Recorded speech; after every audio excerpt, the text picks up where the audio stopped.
But for today's talk, somebody showed me an old email about someone asking for some possible talk titles, and one kind of stuck in my brain, in my mind. I thought it would be very useful and can fashion a nice talk on this subject.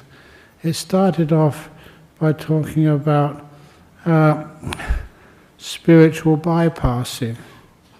When there's any problems in your life, physical problems, problems in the world, problems in the company in which you live, I say that.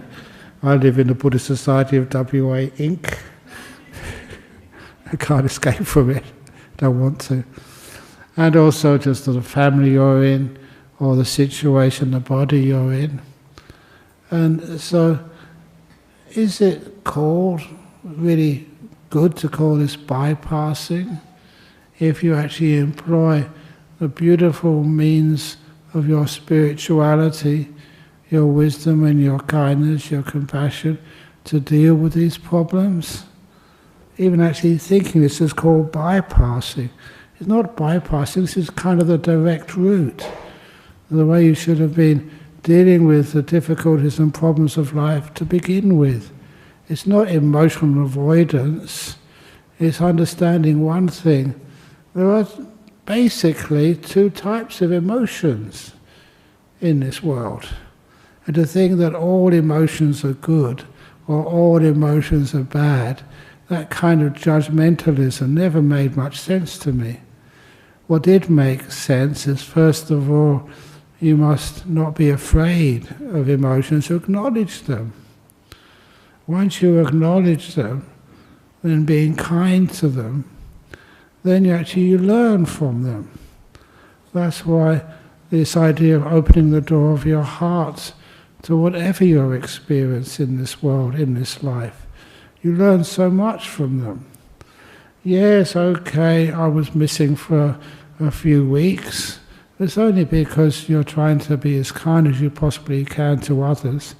And I make mistakes too, so I got myself all exhausted, overly so. But there's something about exhaustion, or real big tiredness. There's a way as a monk you've learned how to understand it. First of all, to be with it. Not to try and escape from it by, I don't know, I've never taken any of these big energy drinks like Red Bull or anything else. The only energy drink which I've ever taken is actually cups of tea. I don't think that's the same intensity. But nevertheless, I enjoy my cups of tea. And I think the reason is I enjoy my cups of tea because somebody showed me a video, they downloaded this video and sent it to me, of this little baby drinking a cup of tea in UK. And it's, it's so small, couldn't really speak, but his mother gave him, some of her tea to drink and started drinking it. Do you remember seeing that? Yeah. And then the mother thought it had enough, so it was mother's tea. So the mother took it away, and then the baby started crying.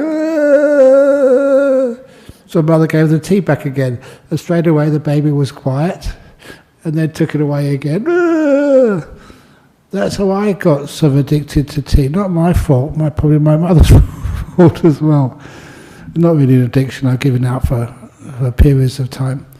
But what it was understanding just how sort of we respond to some of the difficulties we face in life. First of all, we need to acknowledge our emotions, understand them. And the next thing, I always wanted to make sure to distinguish the negative ones from the positive ones. There's so many negative emotions in this world. Of course, the big one is anger and fear. And if you don't know this, but I was struck that in our monks' rules, that if anybody is elected to a position of authority, such as, well, she's got our president, she's just over here, if you're elected to any position of authority, you must make sure you never act out of wanting, out of desire, or out of ill will, out of stupidity. I can understand those things.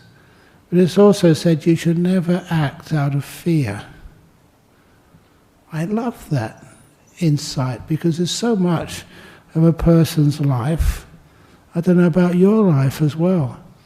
My life, I've seen this being confronted by fear many times. Do you really want to act out of fear?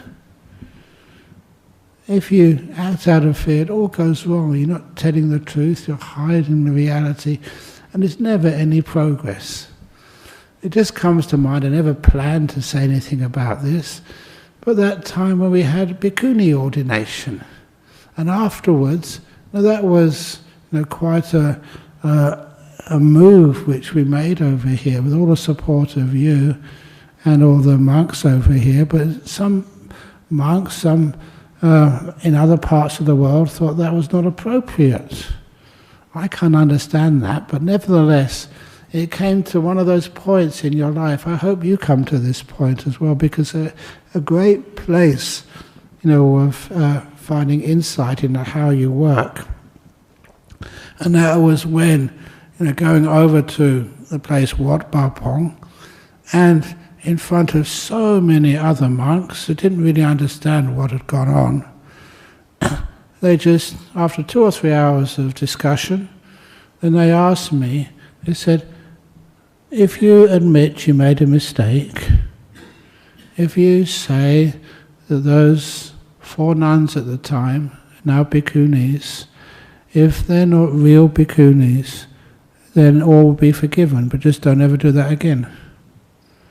And these were my friends, people I've grown up with as monks. I had some really good times together with, some stories to share.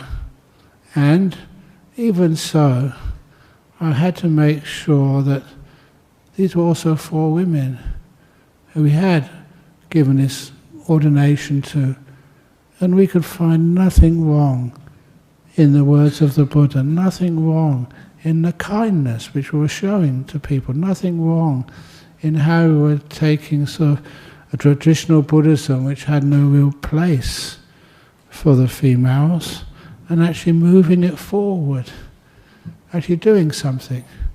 So they said, well, if you don't agree to renounce those 4 women, then you're no longer part of our community. And the point was, I knew what I was doing, why I was doing it. There was nothing wrong with it. And so you had a choice there, just to follow what other people are doing when you know it was wrong, or stand your ground and be kind of excommunicated. It's a wonderful moment which I'll never forget in my life, and that's why I hope each one of you have that choice, to do what is right or to do what is easy.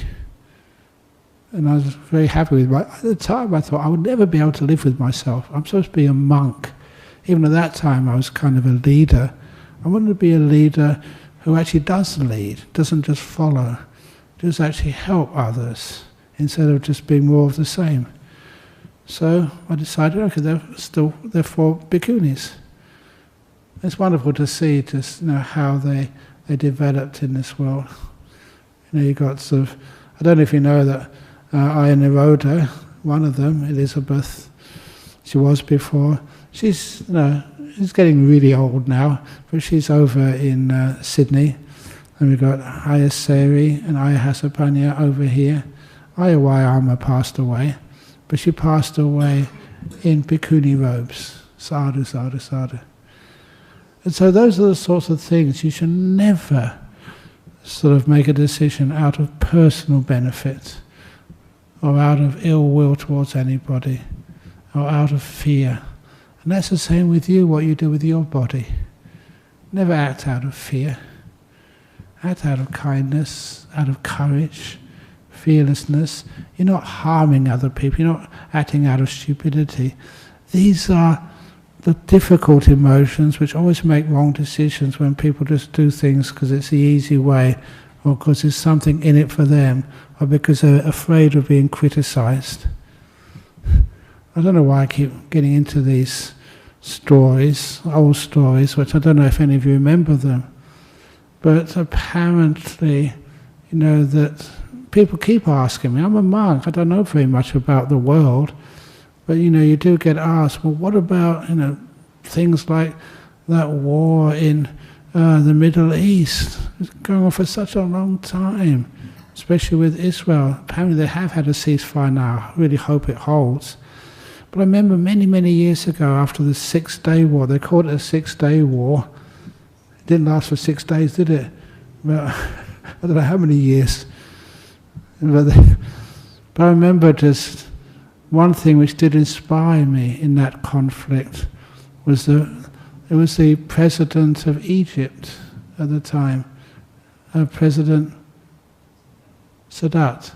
Yeah, he decided, and I love the way he did this. Instead of having a cabinet meeting, instead of trying to sort of win over everybody, he was a president, so he just got in a plane. Hardly anyone else knew what he was up to, and he flew to Jerusalem or somewhere, Tel Aviv or whatever, the capital, and just had, the president of Egypt just arrived, so the president or the prime minister of Israel had to meet him, and they talked together without advisors. Sometimes it's nice when you have a meeting just without advisors telling what you should do and what you shouldn't do. Because then actually you can go to deeper places, in your mind, in your heart. And there's much more truth in those places than when there's all these other advisors telling you how you should behave or what you should do. You're coming from places of kindness, and that actually worked for a while. And kind of I expected this would happen, and it did. That poor president of Egypt, he was assassinated a short time afterwards. If there's something worth being assassinated for, that was it, giving peace a chance. Did that out of, not acting out of fear, but trying something new. I wish there was more people who were like that in this world.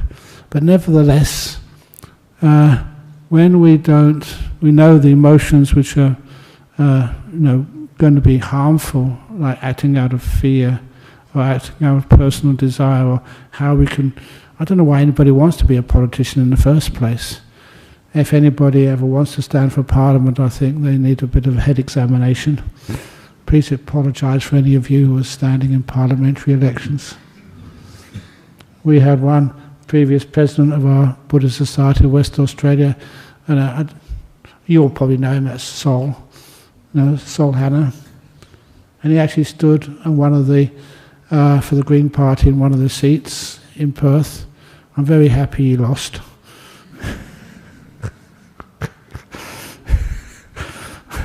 Well, that'd be really tough to actually have such a position of leadership. But anyhow, going away from the politics to just your emotions, your leadership of your family, of your office, of your Buddhist society, of your career. What are you actually doing? How are you doing it? And that's one of the other things which I mentioned to the monks, is somebody actually asked me, can you also speak about this? He said, it's learning also to the positive emotions, like trust, kindness and happiness, to value those so much that that's what you deliberately put in to everything you have to do in this world, as best you possibly can. He asked in particular for things like your relationships, your family, your marriage, whatever else you're doing. For me it's the monastery in which I live.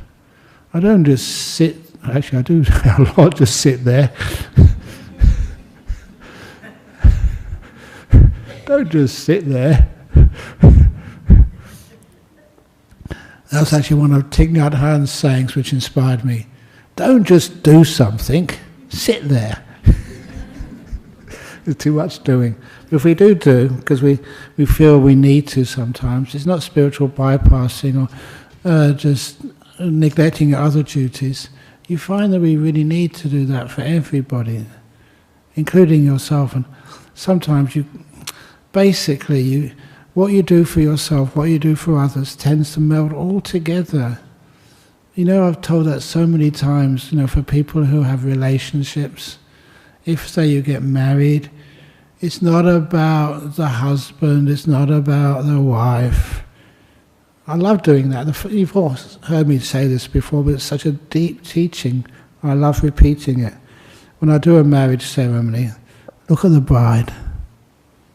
They're all a little bit crazy. And to this day, I still don't know why they invite a monk to do their ceremony. What the heck do I know about marriage? I haven't had a girlfriend since I was 51 or 52 years ago.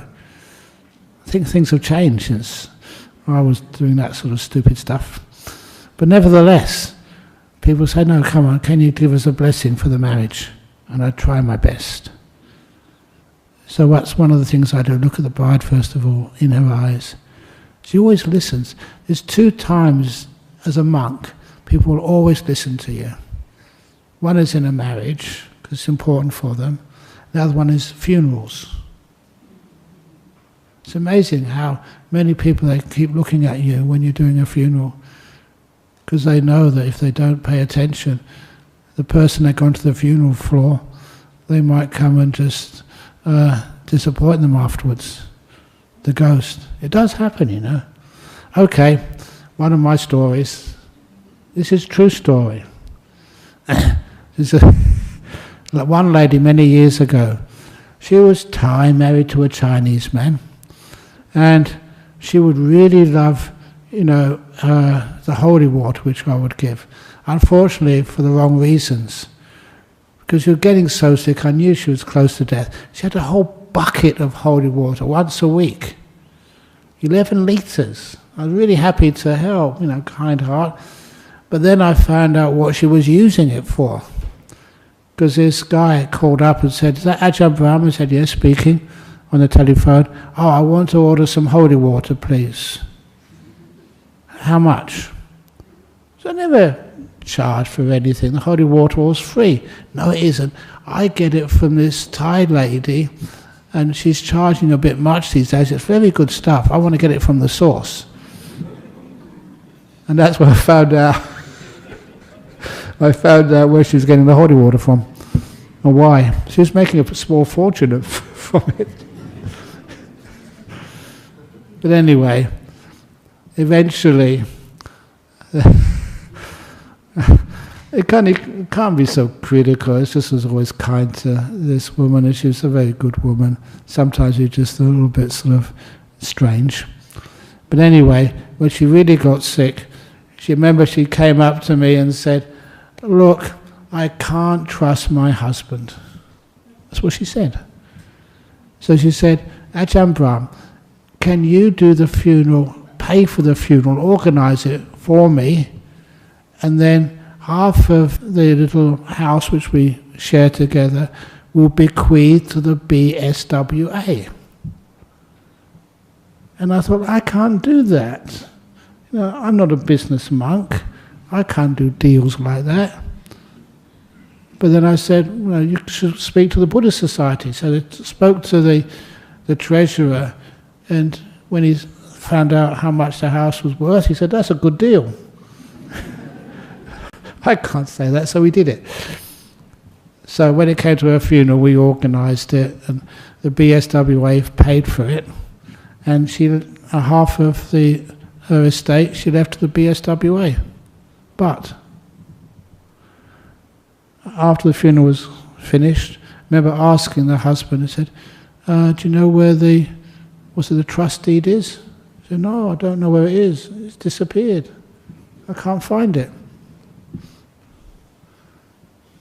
So, you know, we are Buddhist after all. So we said, okay, never mind. You know, if it comes up, let us know. We're not going to go and sue him.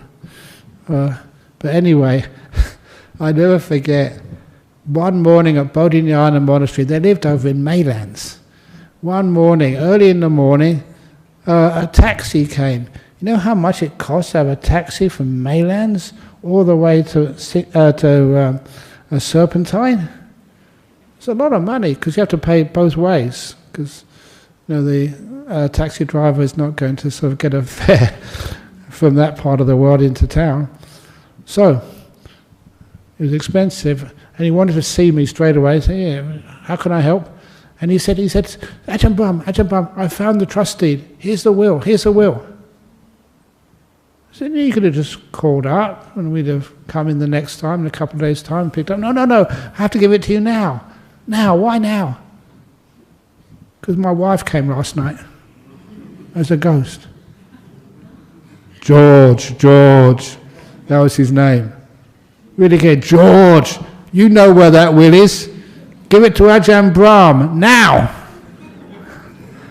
That's a true story, this is not made up. He had no choice. He got up and put some clothes on as soon as he possibly could, called a taxi and came straight to Bodhidharma Monastery. And you could see the relief on his face when he handed me the will. No, he was safe. That's one of the reasons why I always be careful of people when they die. You may be able to ignore them when they're alive, but my goodness, you better do the right thing. Even when I say that with a lot of fun and joy, and they're both really good people. So, but it was true, that's what happens. So anyhow, that when you make decisions, make sure you act out of kindness and goodness, and put fun into all the stories, whatever you do in life. Even I've told you, just on the subject of not just marriages, I haven't finished that one yet. I look at the wife, and I said, once you're married, you must never think of yourself. Isn't that the case?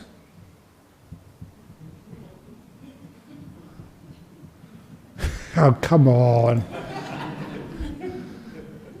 And then I look to the husband, you must not think of yourself. They always say, yeah. And then, still looking at the husband, and from this moment on, I say, you must not think of her, your partner, your wife. Now that's the interesting thing, because you don't need to read people's mind, you read their faces. And every time I do that, if you don't know what I'm up to, they all think, especially the in-laws or the family all coming, they think, why have you invited this guy for?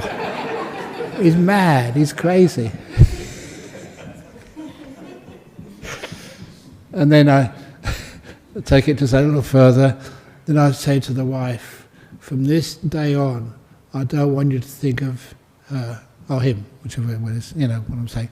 Once you're married, you must not think of yourself, you must not think of your partner. And I love it to pause there. Because a lot of times people trust me enough to think there's something in there they haven't seen. What is the riddle?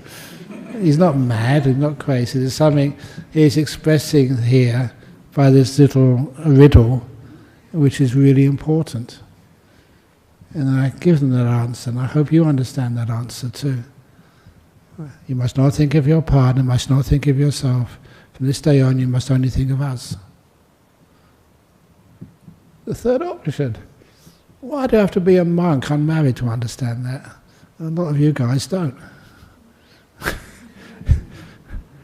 In a family, friends, who's the most important person in the family?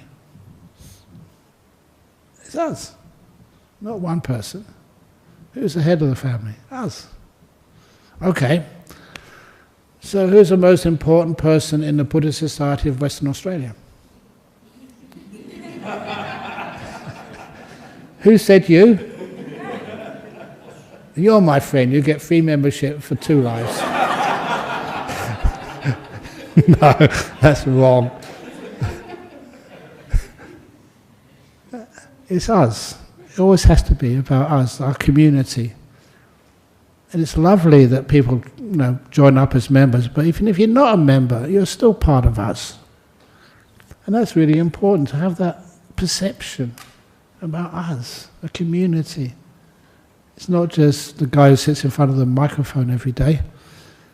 If not here, over in Bodhinyana or somewhere, I'm always in front of a microphone. Microphone is my good friend. Hi, Mike. But that's when you understand about what a community is all about and the beautiful emotions which come up from that. And even with your body as well. Which is the most important part of your body? You can't say that one part is more important than the other part. It's all about us working together. Every part of my body, as best I possibly can. And then you find you can kind of be healthy. As best you possibly can. But what is health? Are you always going to live this life with no pain anywhere at all? What's one of the other things which I love teaching and love remembering? Sometimes I tell people, it's really nice advice whenever you go and see your doctor. How many of you go to the doctor and say, there's something wrong with me? I advise you, even if you're close to death, don't say that. When you go and see your doctor before the operation you're going to have, he said, tell them, there's something right with me, doctor. I'm really sick again.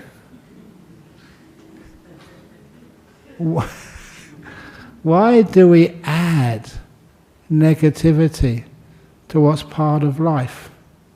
Sickness. Being close to death. See if you can add sort of joy, kindness, fun to whatever you have to experience in life. Can you do that?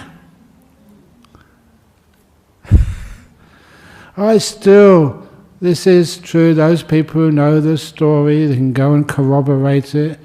This was confirmed to me by the doctor who actually was this Dr. Kesri Dhammananda. He did come here quite a few times. Sri Lankan monk, lived in Malaysia, a really sort of interesting monk. We had some great discussions. He was the one who once told me, said, I have a lot of trouble with people being sick over in Malaysia because a lot of them, their children, because they're from the Chinese part of Malaysia, a lot of their children become Christians and they insist on going to their bedside when they're about to die, when grandma's about to die, and converting them to being a Christian. They think, if you're a Buddhist, you can go to some hell realm. I can't have that for my mother or my father, I can't do that. And it was so difficult stopping, the grandma's children and the pastor coming in. So I told him, he really liked this piece of advice. Look, if tell all of your students, no matter what race they are, whether they're Sri Lankan, Western, Chinese, whatever, if some of the relations come in and they try to convert you before you died, from being a Buddhist to being a Christian, please convert. That's the only way to get rid of them. As soon as you convert, then they'll just go out of the room. And once they go out of the room, then you can convert back again. Buddhang saranang gacchami, dhammang saranang gacchami, sanghang saranang gacchami. You can convert one way, you can convert the other way. Why not? Just make sure you get Buddhang dhammang sanghang saranang gacchami out of your mouth before you really cark it. He thought that was very funny. Well, I did too. So that's adding something positive to whatever you're doing in life. And it's actually, that's what you add to life, to the emotions. You make the emotional world a much more beautiful, positive, wonderful experience. And I think that's something which Buddhism has always been very strong about for so many years, centuries I would say. Yes, we have difficulties in life. Yes, even, this was quite a few years ago, but a few of them were here when we had our big bushfire over in Bodhinyana Monastery. People are complaining about the heat last week. This time, This year I was there 46.5 degrees in Bodhinyana Monastery before the fire came. It soon warmed up. At the time, it was the hottest year ever recorded in Bodhinyana Monastery.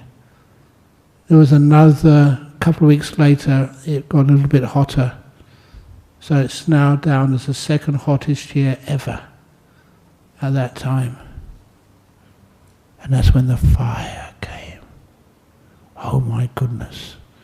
What could we do? There's only one thing we could do. We had to evacuate. And when we evacuate, you saw the flames. They were so huge. And the trees never burned. They exploded. Boom! Like a bomb going off. That's why, because it was so hot, all those trees, full of eucalypt oil and other oils, that had all evaporated, mixed with the oxygen, and became like this explosive mix. Boom! And as I was going out, because we had to, it's amazing what happens. I love telling these stories. It's not all gloom and doom. I remember there's one of our members staying there. And I don't know why he decided to do this. The last moment, after wetting down all the areas, we were in the main hall. That was just to stay there until the main fire front had passed. And then we were supposed to go back and fight the fire. But then this firefighting person, one of the officials, came and said, get out, now. So we followed his orders and evacuated. We were all prepared, all the cars were there. You've got to be careful, because I love telling these stories, how stupid you can be when you panic. First of all the cars in front of the hall, they were all parked with the nose facing the hall, and so you'd have to reverse to get out. So I had to tell them all, I turned them around. And then they locked the vehicles. I said, look, we're not afraid of burglars, we're afraid of fire. So they had all the keys, in the locks. And then this one fellow, when they all got in the cars, pretty quickly, we were missing one. Where is he? I never found out why. He decided to change his trousers. And when he came running out, literally with his trousers down. And there's a big bushfire exploding everything. Is that, something about the world, they call it Murphy's Law. That's even more powerful than Schrodinger's Law or the law, any law, Werner Heisenberg's uncertainty principle. The most fundamental law of science is Murphy's Law. You all know that, don't you? If it can happen, it will happen. I can't say, why you change your trousers? No, I felt that's a good idea. We didn't have time to take photographs. Should have done. But anyway, as we all left, did the best we can. Why add anything to the fear of losing a monastery? Is giving out things? Oh no, it's mums. So why add fear to things which like loss? I realised even then we're all in it together. And one of the beautiful reflections, being a monk makes life much easier. Because I thought, you look at the flames exploding up there, I thought we'd lose everything. I did anyway, I thought there'd be no monastery left.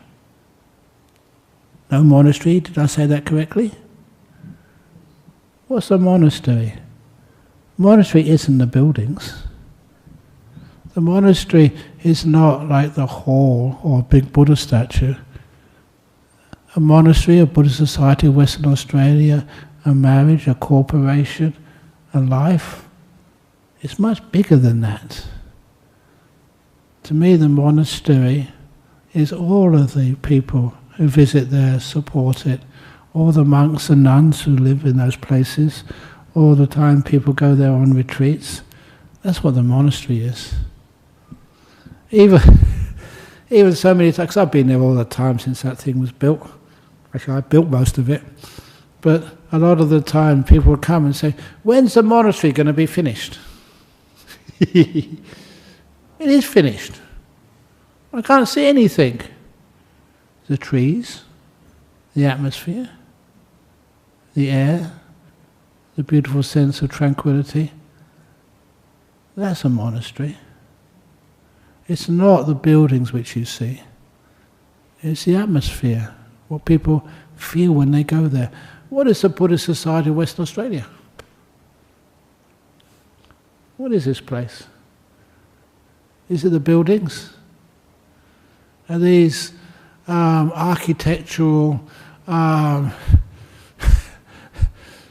inspirations or monstrosities? It doesn't matter. If you think, what is a monstrosity anyway? A monstrosity is where monsters live. If you want to see a monster, please come in a couple of weeks' time, February the 7th on a Friday night, because that's when we have the line dances. Is February the 7th still? 7th, yeah. Yeah, that's when the monsters come and turns Dhammaloka Centre into a monstrosity. That's what word monstrosity means, isn't it? Where there's monsters. Well, anyway, I try my best to crack a few jokes, so it's okay to laugh. Even if you don't find it funny, just out of kindness to me, you can laugh just to, make me feel that all my hard effort is not wasted. So anyhow, this is all the time in life, even when that big fire had gone. I remember telling the other monks who were there, and I mentioned this to them. Okay, I really thought it was going to be totally destroyed. But even if it was, doesn't matter. We just go and build it again. And that's what I was totally prepared to do. Whenever we destroy everything, pause and do it again. Make it even better next time. It wasn't completing the monastery was never completed. This place will never be completed. Your life, work will never be completed. But nevertheless, that kindness will carry on. And that kindness, that is what the real monastery is. The peace, the acceptance. Never feeling that it's all been ruined and it's a total waste of time and, oh, why do I have to keep doing this? You keep doing this because you love doing it. It's worthwhile. It's the kind of emotions which in spirituality we emphasize. In the world we find no, you don't get enough reward for all the effort you put in. For me, just every time you get exhausted, still you keep on working, keep on going on. That's what I would always do, up to a point. And one day I'll just cark it. I don't think that's going to be this week. I don't think you will let me. When I say that, you won't let me, is that an exaggeration? It's not. A lot of times, have you ever seen this when people are really sick in hospital? They may be really sick in hospital, and then you're by their bedside looking after them and stuff, and as soon as you leave the room, to go get some dinner, that's when the people die. Have you seen that happen before? I've seen that so many times. That's when I tell people, I tell you guys, the beginning of our rains retreat, that's when we try and do less work, less going outside of our monastery, less, more teaching, more meditation, more stillness during our rains retreat from July to October.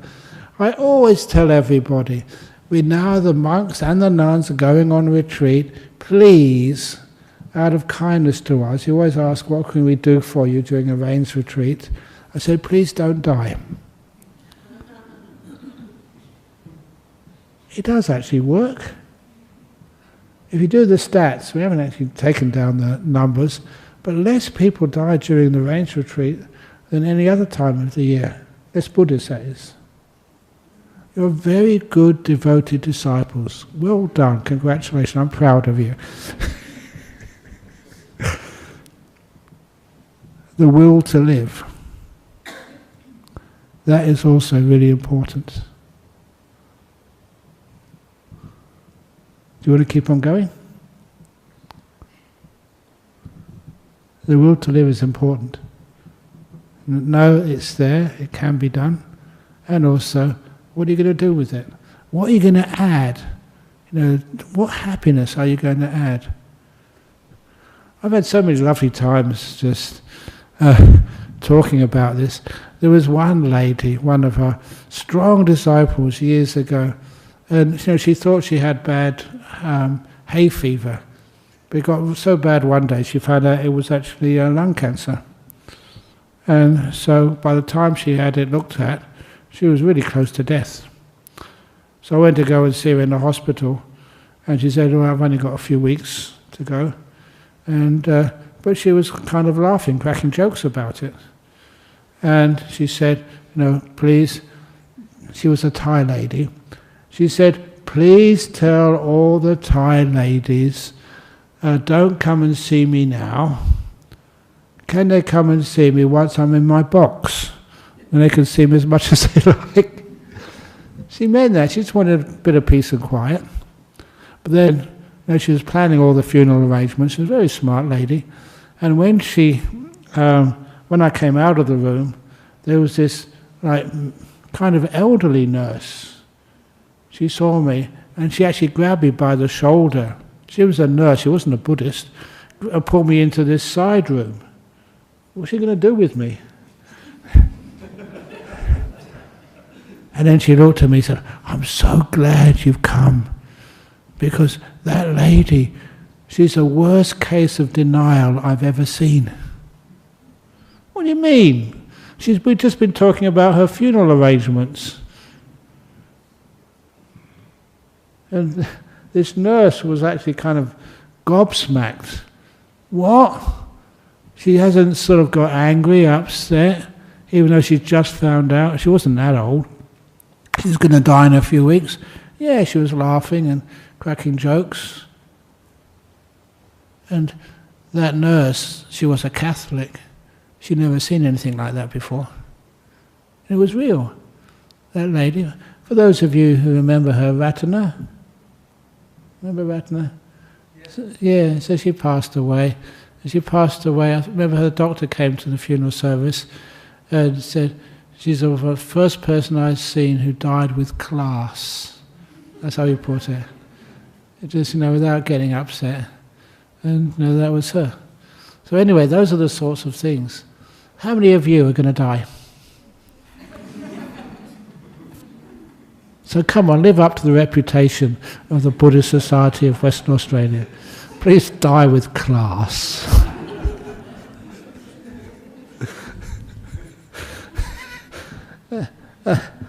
And that way it's just showing that, yeah, emotions of fear and disappointment and other stuff which we have, we can always mess around with those and change them.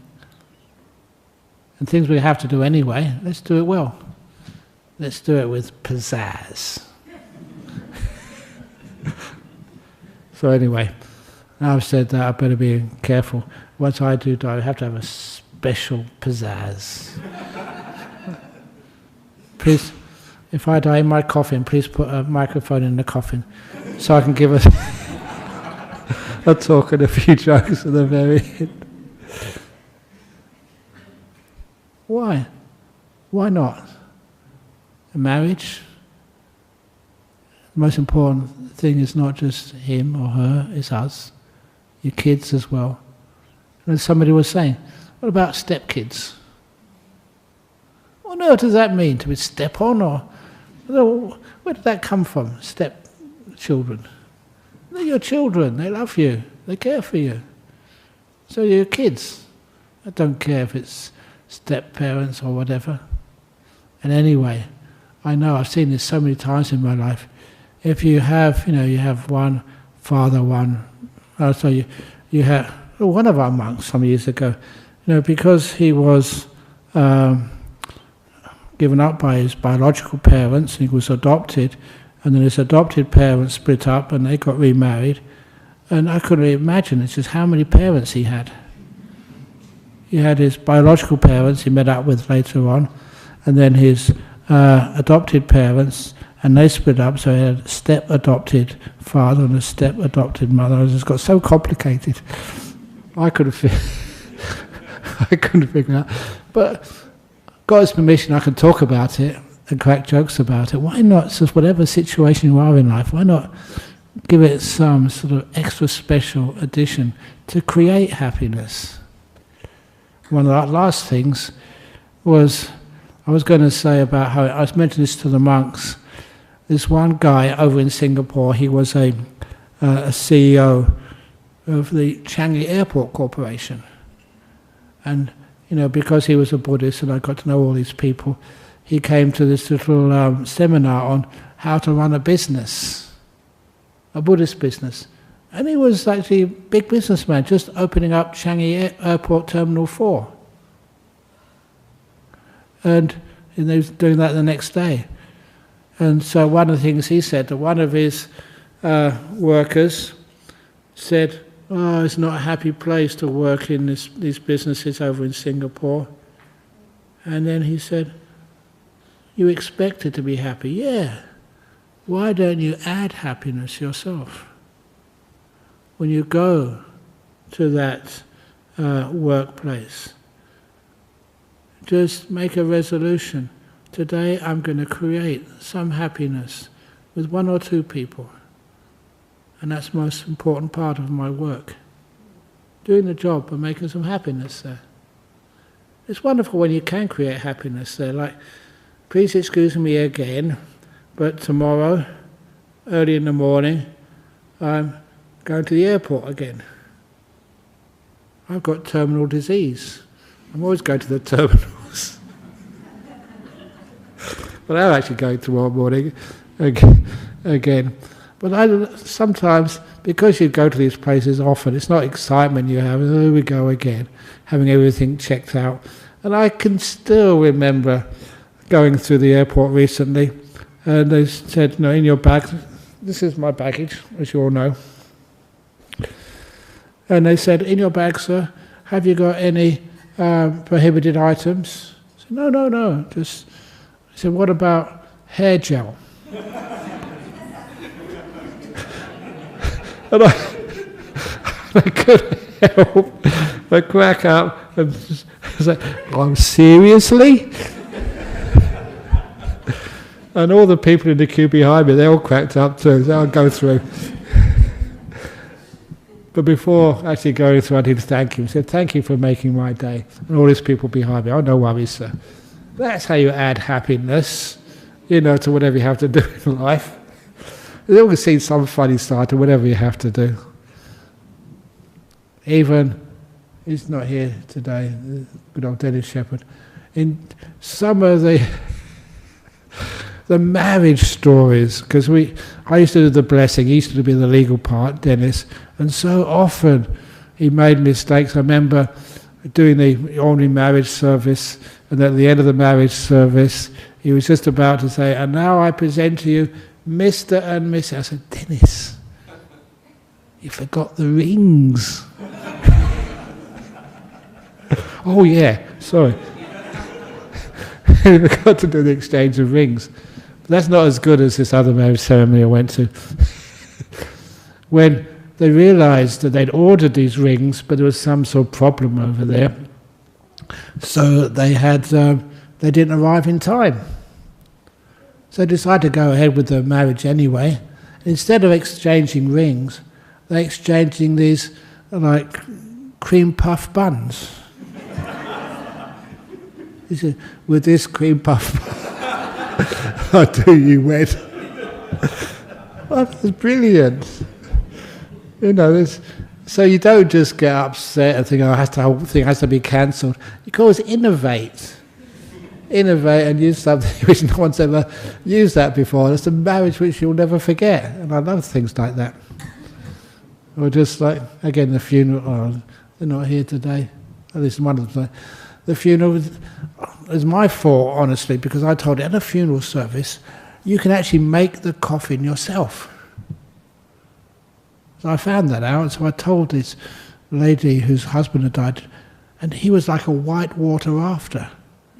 So I decided to make a coffin the same in the shape of a boat with a couple of paddles on top.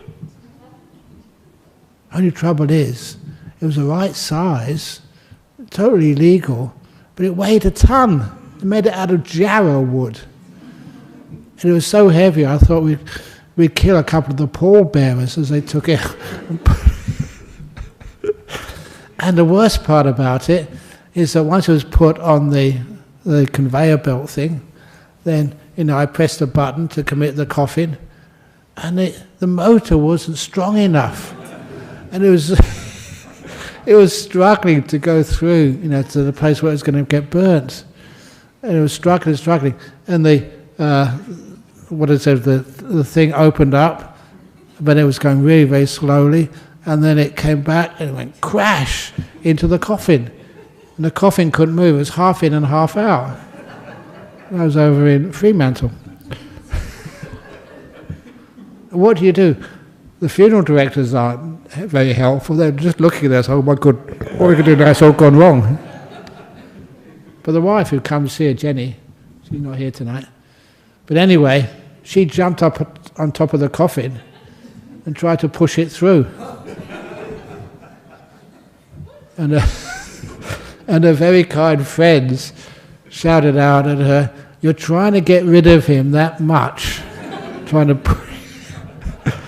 and that just started it. Somebody else shouted out, "Yeah, no, the first day he had a car, he crashed it. The first day in his coffin, he's crashed that too." Typical. And that was probably the most joyful funeral I've ever attended. It was actually beautiful. And that's certainly how I'd like to be remembered. Wouldn't it be like how you like to be remembered? It's what you add to things. That is what really stands out. And I better stop adding to things because it goes on and on and on all night. And I've got a flight to catch tomorrow morning. So thank you all for listening. Sadhu, sadhu, sadhu. That's why I add to 3 sadhus. Sadhu, sadhu, sadhu. Okay, any questions from the audience or from the computer?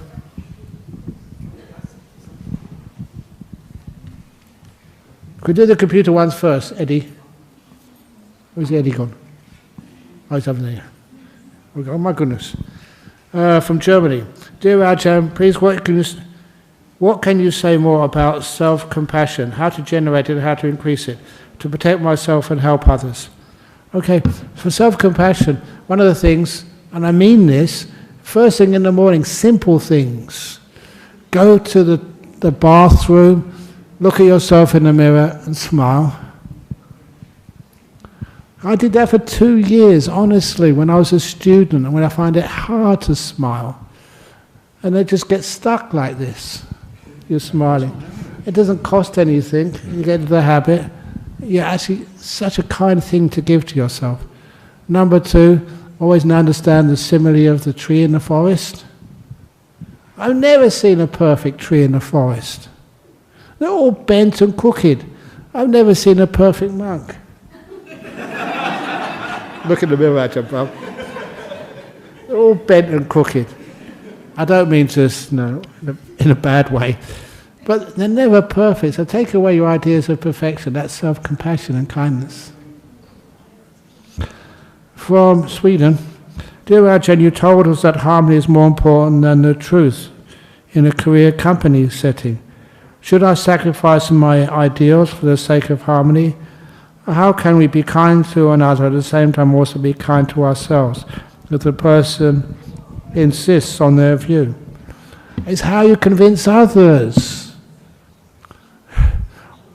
Honestly, one of the persons, you've heard this story so many times, Ajahn Jakaro, he was one of the first monks over here, and he disrobed eventually. He left me in the poo. I had to take over as being the abbot. I was doing so well being the second monk. Being the second monk, it's like, you know, the monk in the front gets all the flies on the windscreen. I was tailgating, having a wonderful time. But then, eventually, I knew how to get my own way. Can you close your ears so you don't hear this? No, the other must get their own way. So whenever I wanted to build something, I said, why don't we build a hut over there on the hill? He said, no, that's a stupid idea. It just won't work. No, definitely not. I had the wisdom to know how the mind works. You would not repeat it until you thought he'd totally forgotten it. About 2 or 3 weeks later, walking in the monastery again, I think we should build a hut over here. He never actually said, I told you no before. He'd forgotten it by this time. So he said, no, that won't work. I think that's a silly idea. We can build it somewhere else.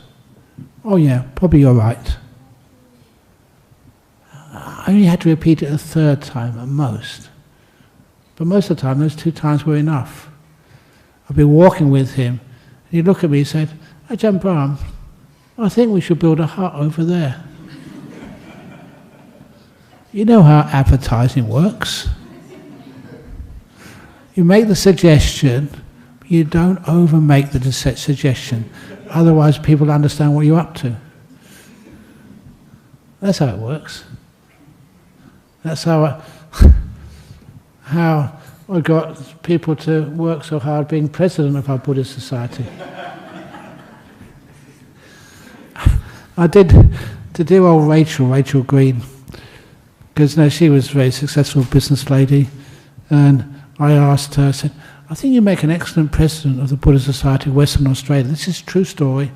And she said, no, don't be silly, I work too hard. No, it's just, I can't take on anymore. I looked at her and said, actually, no, you're right. I should never have asked you. And I said, no, okay, you're banned. I won't let you, because even if you nominate now, I will delete the nomination. You know, you can't stand. You know what happened next? She went back home and said, he can't say that to me. So she nominated, she became our president that time. Remember Rachel? Yeah, good president. That's how it works. So if I say to any one of you, no, you must not be our treasurer next year.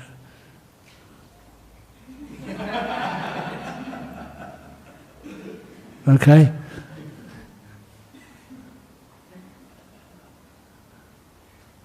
I'll leave it there.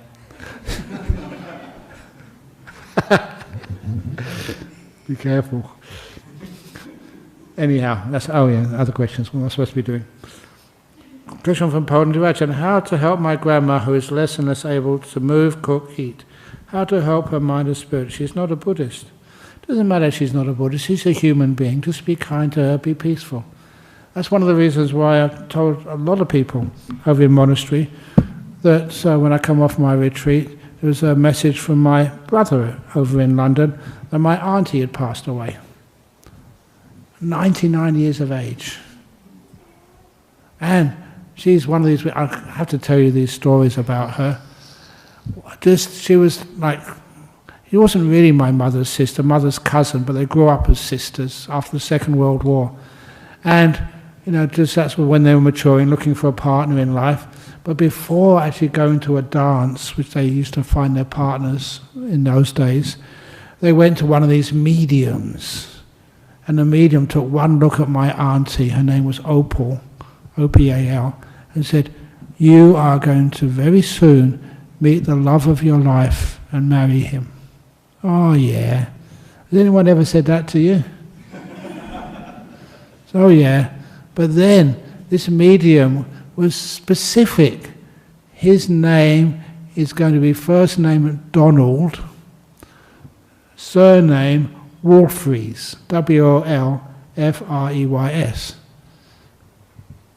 She eventually married him. She married him, I think, the next day. And I asked my mother, who was there at the time.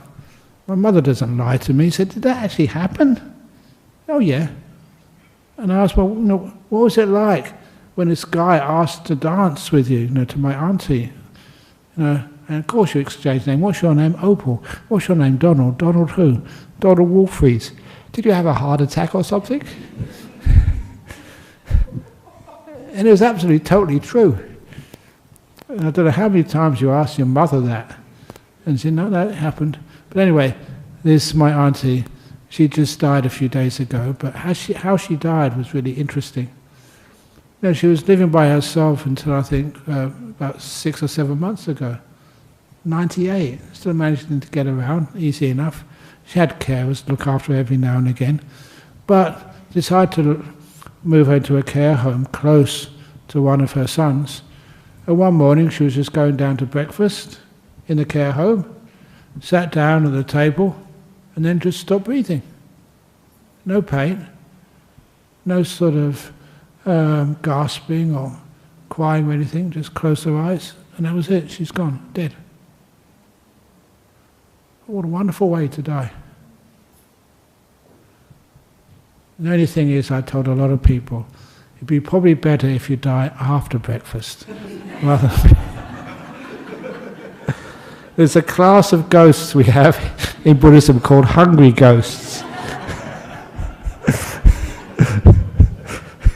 Okay, I won't go there anymore. But how to keep your grandma? Just be kind to her, show a lot of love and peace, and whatever. From Sri Lanka, can avoiding worldly information on the internet fast-track the path to Nibbana, or should we allow some space for worldly information like news? What's the middle way for using the internet? That's up to you. See how it affects you. What's more important, depends upon your age or what you're actually doing. If you happen to be a presenter on Sri Lankan TV, then doing the worldly news, it would be a good idea to find out what's actually happening. But when I was a young monk, we didn't have any possibility of hearing the news. And that's why I was really surprised. Somebody came in to the monastery in northeast Thailand one day and they said, "Oh, Ajahn Brahm, you were born in England, weren't you?" I said, "Yeah." "Well, do you know your country's at war with Argentina?" "Oh, yeah, sure. We don't do wars anymore." He said, "It's true, you are." I thought, "No, come on. You can't trick me that easily."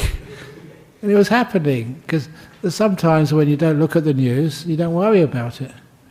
Not only that, but when you start looking at the news and you go on a retreat for a few months and you look at the news again, you find it's the same stories. It happens in different countries, different actors, but it's basically the same play. Corruption, love, missing out on love, death, birth.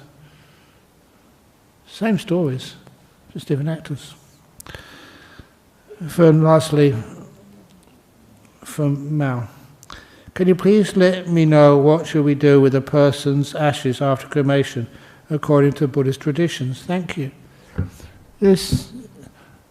People have all sorts of Buddhist traditions, and it doesn't really matter what makes sense to you, what they wished to have done. Sometimes they sprinkle them somewhere, sometimes they put them in the ocean, sometimes they keep them in a little box. One of the things which we tried to do was to have the ashes in the wall of the monastery. The reason we decided to do that years and years and years ago, because we thought with all those ghosts or heavenly beings protecting the monastery, no burglars would ever dare come in to give us any trouble. Is that a good idea? Yeah, but no, because people, they don't stay as ghosts long enough. So they disappear after a while.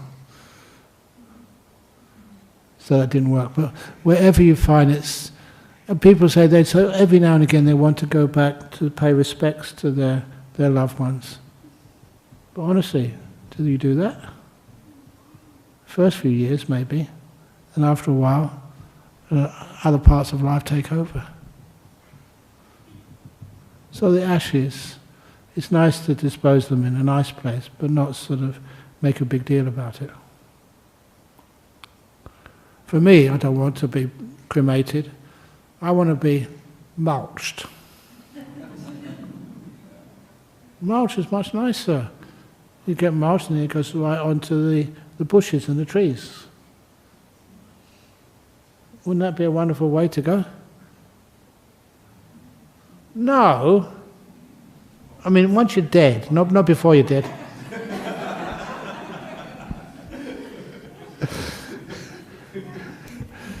Anyway, I think that's enough there. Did you want to ask a question? Yeah. Go on. Okay. Ajahn Brahm, the question that I'm going to ask you is whether you believe, there is any divine or karmic protection or not. Okay, yeah. Just now you mentioned about the fire that swept through Bodhinyana Monastery, 1991. Yeah. I saw it all day. The next day I was there, my car was full of water. I went up, okay.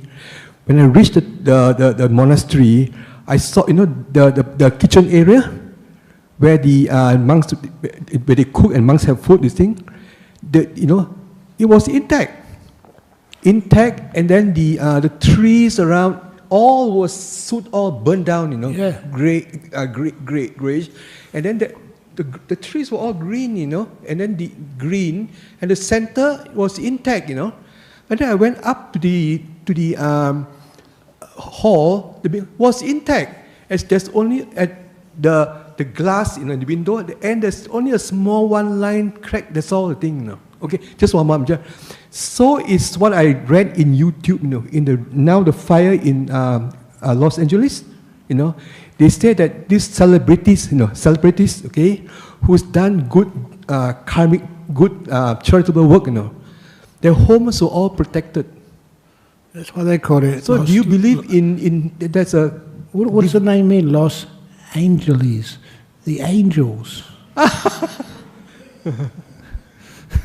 Yeah, of course. There is protection, isn't it? Do you think? There is, yes. But you can't rely upon that. You have to be really good people. Yeah, so are the good people too. So if you're a kind person, or all the good things, you're also protected with good health too. Yep. Up to a point. Thank you. Okay. Thank you. Excellent. Okay. Going. Okay, can we finish? Oh, one more, yeah. Go on. Maybe it's the last question, because I do have to get up early in the morning. You spoke briefly about making decisions without regret. I was just wondering if there's anything deeper than currently my perspective on it is to avoid making certain negative decisions, to analyze one's values and where they're operating from in order to make sure that they're not falling to, say, peer pressure or some undue influence. Do you think there's anything more that we could do? Well, basically this is what I do, where I encourage other people to do. But sometimes if you think about it, analyze it, it gets way too complicated. It's much better to feel it. Does that make any sense to you? You feel it. Is this a good thing which I'm doing? Or is it a bad thing which I'm doing? You feel it inside your heart. And I remember that story which I quoted. Somebody, I think I saw a write-up of it. It was a documentary somebody did about the My Lai massacre in Vietnam during the Vietnam War with a group of American soldiers under Lieutenant Kelly. I still remember his name. They went into a village in Vietnam with the orders to kill every man, woman and child indiscriminately. It's supposed to be a hotbed of the Viet Cong. And so most of them went in there to follow those orders. One or two people didn't. And one of those was this Afro-American soldier who point blank refused. He was put in military jail because of that refusal to refuse to follow an order during wartime. And they interviewed as many people they could find as possible to see what the effect was. And just about every person in that army unit were just really emotionally, psychologically a mess, saying it sort of grossly. But this African-American soldier, he said he was actually had a beautiful life. And they asked him, why did you do that? Were you some religious nut or something? Refused an order did you realise what was going to happen to you? He said, no, you realised everything which was going to happen to me, going to jail. But also I just could not do that, it was wrong. I was not religious at all, I just joined the army just to get a job, to get a life. I was, from the ghettos. I didn't go to any church, have any religious affiliation. I did that because it never felt right. And I'm sure each one of you have had those times, those choices, where you're about to do something. Did it feel right? I put my hand over here because that's where I locate just the centre, for me anyway, for kindness and gentleness, compassion. And all the time that's what I try and do, just feel it first. And once you feel it, you know this is right. Like the ordination of bhikkhunis. For me it felt right. That's what I trusted more than anything else. The other details, the analysis, we can analyse it afterwards, and always found out this is very trustworthy. I'll just also add on there that that's also been a bit of my experience in terms of the longer you allow yourself to sit and ruminate in what appears to be logic, but we also have to understand that our notion of logic is also informed by our emotions. It gives more room to be drawn down a path that we might otherwise not have taken, instead of listening to that core belief. So, yeah. Yeah, totally with you there. Because sometimes you get some really complicated ethical questions. If I try to analyse it, trying to look in the books, trying to get some answers from others, it just gives you just headaches with no clarity. It's just the same as our Buddhist society and our committee. Isn't it more wonderful just to see, feel it? What does it feel like? You usually get answers much quicker. And they always tend to be the ones which are correct. I'll also end on this as well. What you said about being mulched. I have a joke with my friends that at my funeral there will be a wood chipper, and anyone in the front row, there will be raincoats provided. Okay. But yeah. Excellent. Okay, well please thank you all for coming. And again, extra 13 minutes. I hope that's not too long for our hard-working caretakers.